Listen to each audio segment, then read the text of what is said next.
ကဘာကြီးပေါ်ကိုဗီဇပြောင်းလဲခြင်း mutation ခီကြီးရောက်ရှိလာတဲ့အခါမှာလူသားတွေရဲ့ကံကြမ္မာဟာတစ်မျိုးတစ်ပုံပြောင်းလဲသွားခဲ့ပါတယ်ထူးဆန်းတာကအဲ့ဒီခေတ်မှာခန္ဓာကိုယ်မှာယောဂဝေဒနာအပြင်းထန်ဆုံးခံစားနေရသူတွေဟာအစွမ်းထက်ဆုံးဗီဇပြောင်းလဲသူတွေဖြစ်လာကြတာပါဥပမာမျက်စိနာနေတဲ့သူကမျက်လုံးမြင်ရင်းနေတဲ့လူသက်ဆက်ရုပ်ကြီးဖြစ်သွားတယ်လို့အဖျားတက်နေသူကလည်းတကိုယ်လုံးမီးတောက်တွေနဲ့ဖုံးလွှမ်းသွားတဲ့အစွမ်းထက်ပုဂ္ဂိုလ်ဖြစ်လာခဲ့ပါတယ်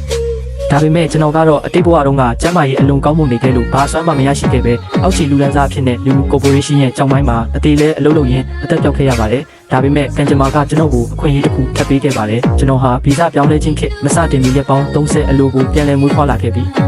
ဒီတစ်ချိန်မှာတော့ကျွန်တော်ရဲ့ရည်မှန်းချက်ကအရင်လိုကျန်းမာနေဖို့မဟုတ်တော့ဘူးဗီဇပြောင်းလဲခြင်းခေတ်ရဲ့အစွမ်းအထက်ဆုံးမတိမျိုးခန္ဓာကိုယ်ကိုပိုင်ဆိုင်နိုင်ဖို့အတွက် virus မျိုးပေါင်း2000ကျော်ကိုကျွန်တော်ခန္ဓာကိုယ်ထဲထည့်သွင်းဖို့ပဲဖြစ်ပါတယ်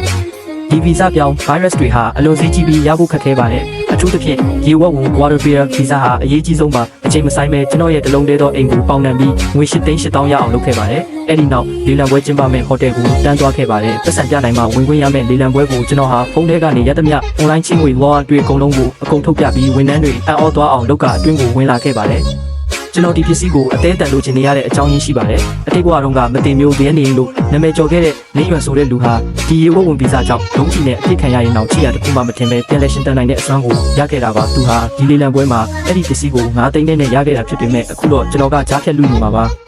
နေရွယ်နဲ့ကျွန်တော်လေလံစီအပြိုင်ဆိုင်ခေါ်ခဲ့ကြပါတယ်နောက်ဆုံးမှာတော့ကျွန်တော်ကသိန်း30အထိခေါ်လိုက်တဲ့အခါမှာနေရွယ်ကတော့ဒါကိုအိမ်မွေးတိရစ္ဆာန်ဖြစ်ပဲသဘောထားတာမို့အလျှော့ပေးသွားပါတယ်သူမသိတာကဒီအကောင်လေးဟာနောက်တစ်ချိန်မှာကဘာကြီးကိုအုပ်စိုးမဲ့တော့ချက်ဆိုတာပါပဲ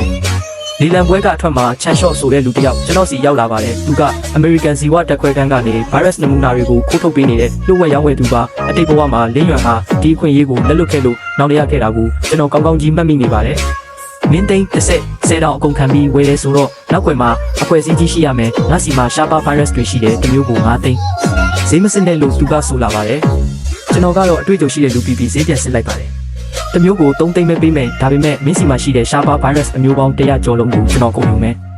ချန်ရှော့ဟာကျွန်တော်ရဲ့ရဲတင်းမှုကြောင့်အံ့အားသင့်သွားပါတယ် virus အမျိုးအစား100ကျော်ဆိုတာလူတစ်ယောက်ကိုအချိန်ပေါင်းများစွာသိစေနိုင်တဲ့ပမာဏပါဒါပေမဲ့ကျွန်တော်ကတော့ပြုံးနေပြီးပါတယ်ဗီဇပြောင်းလဲခြင်းခေတ်ရောက်လာတဲ့အခါမှာဒီ virus တွေဟာကျွန်တော်ကိုအင်အားကြီးဆုံးဘရင်တစ်ပါးဖြစ်လာစေမှာမဟုတ်လား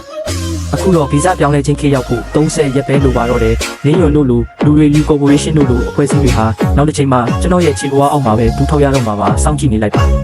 ကဘာတည့်ရဲ့အရှင်သခင်ကဘယ်သူဖြစ်လာမလဲဆိုတာကို